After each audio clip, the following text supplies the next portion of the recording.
Bible says Jesus is the same yesterday, today and forever. Bible हमें बताती है कि यीशु मसीह कल, आज और हम युगान युग एक सा है। When you seek the Lord, He'll act as though He's going away. जब आप प्रभु की खोज करोगे, वो ऐसा दिखावा करेगा मानो वो आगे जा रहा है। You seek for 5 minutes and you find He's going away. आप 5 मिनट पढ़ते हो और आपको लगता है कि वो तो आगे बढ़ रहा है, आगे जा रहा है। Unlike these people, you don't press Him and say, "No, Lord, don't go away. Speak to me." और इन लोगों की तरह आप प्रभु पर दबाव नहीं करते कि नहीं प्रभु आप आगे मत जाओ, यहीं रुको और मुझसे बात करो। These people pressurized Jesus, इन लोगों ने यीशु मसीह पर दबाव डाला and so He went in. और इसलिए वो उनके साथ अंदर घर गया। Learn from that, इनसे हम क्या सीखते हैं?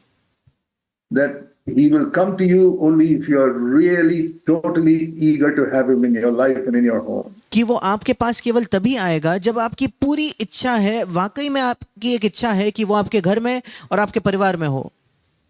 So there are two verses, one in the Old Testament, one in the New Testament, that I want to show you in this connection. और इसी संबंध में 2 वचन मैं आपको दिखाना चाहता हूँ, एक पुराने नियम में और एक नए नियम में। One is Jeremiah 29. एक है यिर्मयाह नबी की पुस्तक, उसका 29 अध्याय। Jeremiah 29 and verse 12. यिर्मयाह 29 अध्याय और पहला वचन। These are very important verses. Please take them seriously. ये बहुत महत्वपूर्ण वचन है, कृपया इसे गंभीरता से लें। You will call upon me and come and pray to me and I'll listen to you. Verse 12. और उसका 12वां वचन यिर्मयाह 29:12, तब उस समय तुम मुझको पुकारोगे और आकर मुझसे प्रार्थना करोगे और मैं तुम्हारी सुनूंगा। But you will not find me. पर तुम मुझे नहीं पाओगे। Because, verse 13, only those people will find me who search for me with all their heart. क्योंकि 13वां वचन कहता है केवल वही लोग मुझे पाएंगे जो अपने संपूर्ण हृदय से मुझे खोजते हैं। Some people just pray, like it says in verse 13, but they don't seek Him with all their heart, so they don't find Him. कुछ लोग केवल प्रार्थना करते हैं, जैसे 12वें वचन में लिखा है, पर वो अपने पूर्ण हृदय से उसे नहीं खोजते, इसलिए वे उसे नहीं पाते। If you live in verse 12, you will not find Him. अगर आप 12वें वचन में जीते हो तो आप उसे नहीं पाओगे। Go to verse 13. 13 वचन के पास जाइए। Search for Him with all your heart. अपने संपूर्ण हृदय से, संपूर्ण मन से उसे ढूंढिए। In the promises, you will definitely find Him. और फिर वायदा यह है कि निश्चित तौर पर आप उसे पाओगे। Everything in my life I found when I seek with all my heart. मेरे जीवन में हर चीज मैंने तब पाई है जब मैं उसे अपने पूर्ण हृदय से चाहता हूँ। Now see Hebrews chapter 11 अब मेरे साथ निकालिए इब्रानियों की पत्री, उसका 11वां अध्याय and verse 6. और उसका 6वां वचन। In the King James version of the Bible, it reads like this. और किंग जेम्स वर्जन का जो अनुवाद है वहां ये वचन इस प्रकार से लिखा है, Last part. आखिरी भाग, God is a rewarder of those who diligently seek Him. परमेश्वर अपने पास आने वालों का नहीं, इंग्लिश में लिखा है जो बड़े आतुरता से उसे खोजते हैं उनका वो प्रतिफल देने वाला है। Just like Jeremiah 29. जैसे यिर्मयाह 29 में लिखा है। What do you seek for casually? आप किस चीज को बड़े आसानी से, सहजता से खोजते हो? Something that is not valuable. ऐसी कोई चीज जो शायद बहुत मूल्यवान नहीं है। Supposing you got 10 plates in your house and you missed one of them. अगर आपके घर में 10 प्लेट है, उसमें से एक आपको नहीं मिल रही, You don't know where you put it. आप नहीं जानते आपने कहाँ रखा है, You won't search for it with all your heart. अपने संपूर्ण हृदय से आप उसे नहीं खोजोगे। You say, okay, I've got 9 plates. It doesn't matter if I don't find that. आप कहोगे कि मेरे पास तो 9 प्लेट है, इसलिए अगर मुझे वो एक प्लेट नहीं मिलती तो कोई बात नहीं। But if you got only one set of keys for your house and you misplace that, sorry, पर अगर आपके पास अपने घर की एक ही चाबी है और वो अगर आपकी खो जाए तो how will you seek for it then? तब आप उसे कैसे खोजते हो? You will give up everything because you can't leave the house without finding the key. आप सब कुछ छोड़कर अपने घर को तब तक खोजोगे जब तक आपको वो चाबियां नहीं मिल जाती। I want to ask all of you sitting here, do you seek for God like that? मैं आप सबसे पूछना चाहता हूं जो यहाँ बैठे हैं, क्या आप परमेश्वर को इस प्रकार से खोजते हो? I've seen people who lost their job. मैंने लोगों को देखा है जो अपनी नौकरी खो देते हैं, You look for another job. वे दूसरी नौकरी खोजते हैं। They're looking at all the advertisements in the paper and contacting people saying, I want to get another job. और पेपर में जितनी एडवर्टाइजमेंट आती है, सारे एडवर्टाइजमेंट को देखते हैं, सब लोगों को बताते हैं कि मैं एक नौकरी की तलाश में हूँ, Until they find a job. जब तक उन्हें एक नौकरी नहीं मिल जाती। But otherwise their wife and 3 children will starve. नहीं तो उनकी पत्नी और उनके बच्चे भूखे रहेंगे। So Do you seek for God like that? क्या आप परमेश्वर को इस प्रकार से खोजते हो? Many of you have got jobs and you sought earnestly and got it. आप में से कई लोग जिनके पास एक नौकरी है, आपने अपने पूर्ण हृदय से उस नौकरी को खोजा और आपको मिल गई। Seek for God. क्या आप इस प्रकार से परमेश्वर को खोजते हो? Remember that word in Jeremiah. You will seek me and find me only when you search for me with all your heart. यिर्मयाह के उस वचन को याद कीजिए, तुम मुझे ढूंढोगे और तुम मुझे पाओगे जब अपने संपूर्ण हृदय से मुझे खोजोगे। And sometimes God waits और कभी-कभी परमेश्वर इंतजार करता है till you have come to the place where you want Him more than anything else. जब तक आप उस स्थान पर नहीं आ जाते जहां किसी भी वस्तु से बढ़कर आप केवल परमेश्वर ही को चाहते हो। There are many examples like that in the Bible. ऐसे कई उदाहरण हैं बाइबल में Of people who sought God with all their heart and found Him. जहां परमेश्वर ने अपने संपूर्ण हृदय से परमेश्वर को खोजा और उसे प्राप्त किया, And those who casually sought God and never found Him. और उन लोगों का जिन्होंने बड़े सहजता से परमेश्वर की खोज की और कभी उन्हें परमेश्वर नहीं मिला। If in this one life on earth you don't find God, you have missed the greatest thing in life. अगर इस एक जीवन में जो आपके पास है आप परमेश्वर को नहीं पाते तो आप अपने जीवन में सबसे महत्वपूर्ण चीज, सबसे मुख्य चीज से चूक चुके हो। You can make money, you can bring up your children, but if you don't find God, you have wasted your life. आप पैसा कमा सकते हो, अपने बच्चों को बड़ा कर सकते हो, पर अगर आप परमेश्वर को नहीं खोजते तो आपने अपना जीवन गंवाया है।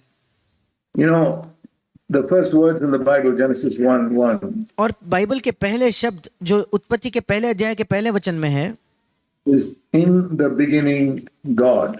वो पहले 4 शब्द है आदि में परमेश्वर। In the beginning God created the heaven and the earth. और आदि में परमेश्वर ने आकाश और पृथ्वी की सृष्टि की। So the first words there are in the beginning God. और इसलिए पहले शब्द उस वचन के हैं आदि में परमेश्वर। That must be the motto of your life यही हमारे जीवन का सबसे बड़ा लक्ष्य होना चाहिए। every day. प्रतिदिन In the beginning God. शुरुआत में परमेश्वर, आदि में परमेश्वर। I never had a spiritual father when I was young. जब मैं जवान था तब मेरा कोई आत्मिक पिता नहीं था, So I had to find out many things myself.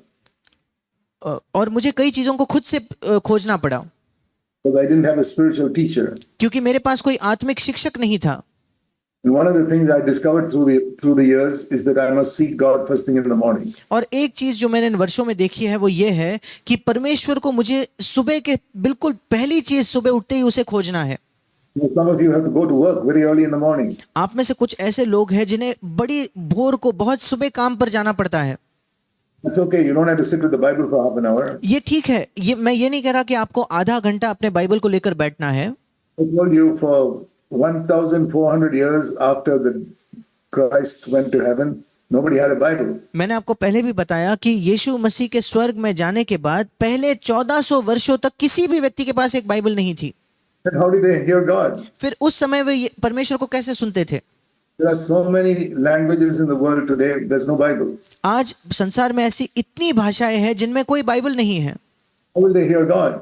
वे परमेश्वर को कैसे सुनते हैं? Let me tell you something. मैं आपको कुछ बताना चाहता हूँ। When you wake up in the morning, जब आप सुबह उठते हो, before you get out of bed, अपने बिस्तर से निकलने से पहले the first thing you must do is look up and say, Heavenly Father, I want to talk to you for a few minutes. सबसे पहली चीज जो आपको करनी चाहिए कि आप स्वर्ग की ओर अपनी आंखों को लगाकर कहते हो, हे मेरे स्वर्गीय पिता, मैं कुछ मिनटों तक, कुछ क्षणों तक आपसे बात करना चाहता हूँ। Speak to Him like that every morning. इस प्रकार से प्रति सुबह उससे बात कीजिए। Before I get out of bed, मैं बिस्तर से निकलने से पहले not reading the Bible, I'm just lying down and talking to my Father. मैं बाइबल नहीं पढ़ता बल्कि मैं लेटकर अपने पिता से बात करता हूँ। And in English, the intimate word for father is daddy. और इंग्लिश में एक ज्यादा निकटता को दर्शाने वाला शब्द पिता के लिए डैडी है। What do you call your earthly father? आप अपने पृथ्वी के पिता को क्या कहते हो? Use that name when you talk to God in heaven. उसी शब्द का इस्तेमाल कीजिए जब आप स्वर्ग के पिता से बात करते हो। Whatever it is. वो शब्द कुछ भी क्यों ना हो। In some Indian languages, it is appa. कुछ भारतीय भाषाओं में वो शब्द अप्पा है। In English, it is daddy. English में वो शब्द डैडी है। In Hebrew, it is abba. इब्रानी भाषा में वो अब्बा है। But the Bible says the Holy Spirit comes within us and cries out, Abba. पर बाइबल हमें बताती है पवित्र आत्मा हमारे अंदर आकर अब्बा ऐसा पुकारता है। Not in a formal way, Oh God, my heavenly Father. ये नहीं कि बड़े औपचारिक तरीके से हे परमेश्वर मेरे स्वर्गीय पिता। Let me ask you, how do you speak to your earthly father? मैं आपसे प्रश्न करना चाहता हूं, अपने पृथ्वी के पिता से आप किस प्रकार से बात करते हो? What do you call him? उसे आप क्या बुलाते हो? Use the same word when you talk to God. उसी शब्द का इस्तेमाल कीजिए जब आप परमेश्वर से बात करते हो। If you have received Christ into your heart as your Savior, अगर आपने अपने हृदय में मसीह को स्वीकार किया है अपने उद्धारकर्ता के तौर पर, and God is your Father. और परमेश्वर आपका पिता है। In the Old Testament, nobody could call God a Father. पुराने नियम में कोई भी व्यक्ति परमेश्वर को पिता नहीं कह सकता था। Now we can call him Father. आज हम उसे पिता कह सकते हैं। So learn to call him Daddy or whatever is in Hindi, whatever is your most intimate name by which you call your own earthly father. और आप उसे डैडी कहना सीखे, या जैसे हिंदी में आप पापा कहते हो, सबसे निकटता सबसे नजदीकी के शब्द का इस्तेमाल कीजिए उसके लिए। Different people have different words they use to speak to their earthly father. अपने पृथ्वी के पिता से बात करने के लिए अलग अलग लोगों के पास अलग अलग शब्द होते हैं। Use the same word when you speak to your heavenly Father in heaven. बिल्कुल उसी शब्द का इस्तेमाल कीजिए जब आप अपने स्वर्गीय पिता से बात करते हो। If you've not done that till now, do it from tomorrow morning onwards. अगर आपने आज तक ऐसा नहीं किया तो कल सुबह से इसे कीजिए। As soon as you wake up in the morning, जैसे ही आप सुबह उठते हो, I say, Daddy, I'm so happy to talk to you this morning. जैसे ही मैं सुबह उठता हूं मैं कहता हूं पापा मैं बहुत खुश हूं डैडी आज आपसे बात करने के लिए। And maybe 1 minute I talk to him and then I get out of bed. और शायद 1 मिनट उससे बात करके मैं बिस्तर से निकल जाता हूं। I remember once my son was preaching and he was using an illustration. और मुझे याद है एक बार मेरा एक बेटा प्रचार कर रहा था और उसने एक उदाहरण का इस्तेमाल किया। He said a blind man when he gets out of bed, what is the first thing he looks for? उसने कहा कि जब एक अंधा व्यक्ति अपने बिस्तर से निकलता है, पहली कौन सी चीज है जिसे वो ढूंढता है? He moves his hand around and says, where's my cane? I need that, otherwise I can't walk today. वो अपने हाथ से सारी चीजों को टटोल कर ये ढूंढता है कि मेरी छड़ी कहाँ है, क्योंकि उस छड़ी के बिना मैं चल नहीं पाऊंगा। So in the same way, a blind man looks for a cane first thing in the morning, otherwise he'll stumble and fall. Look for God in the same way. जिस तरह से एक अंधा व्यक्ति सुबह सबसे पहले अपनी छड़ी को खोजता है, बिल्कुल वैसे सुबह सबसे पहले हमें परमेश्वर को खोजना चाहिए। He's afraid he'll stumble and fall without that cane. क्योंकि वो अंधा व्यक्ति डरता है अगर उस छड़ी उसके पास न हो तो वो ठोकर खाकर गिर जाएगा। You will stumble and fall if you don't have God in the beginning of your life. अगर आपके जीवन के शुरुआत में परमेश्वर नहीं है तो आप ठोकर खा के आप भी गिर जाओगे। So the first 3-4 chapters of the Bible are very important. और इसलिए बाइबल के पहले 3-4 अध्याय बड़े महत्वपूर्ण हैं। So what do we learn from the first 2 chapters? और बाइबल के पहले 3 अध्यायों से हम क्या सीखते हैं? I'll tell you what I've learned. मैं आपको बताना चाहता हूं मैंने क्या सीखा है। That God is a very good God. कि परमेश्वर एक बहुत ही भला परमेश्वर है।